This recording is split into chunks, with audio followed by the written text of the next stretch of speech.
Müdür var ki, işçilərinin haqqını yeyir. Müdür var ki, qüsurlu insanları işə götürmür.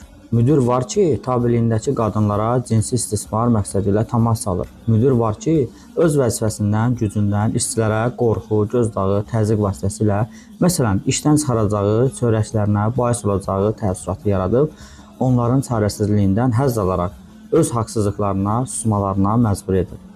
İşçilərini aşağılayır, qeyri-insani rəftar göstərir. Çoxdur belə müdürlər, direktorlar, rəhbər şəxslər. Amma belə müdür də var. Bu videonu gördükdə həqiqətən də gözəl rəhbər, şərəfli müdürlərin olduğunu görüb adam qürur duyur.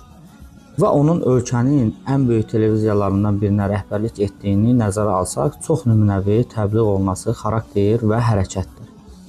Xəzər televiziyasının rəhbəri Murad Dadaşovun əngəlli əməkdaşı ilə tədbirdə çox səmimi rəqsi onun qarşısında diz çökərək ayaqları ilə deyil, onun kimi bədəni və əli ilə oynaması, özünü onun yerinə qoyması insanlıq nümunəsidir.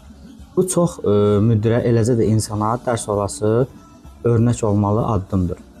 Murad Dadaşovla heç bir tanışlığım yoxdur, amma yaxşıları da demək cəmiyyətə daha faydalıdır. Eşq olsun bu hərəkətə, belə düşüncəli rəhbərlərə.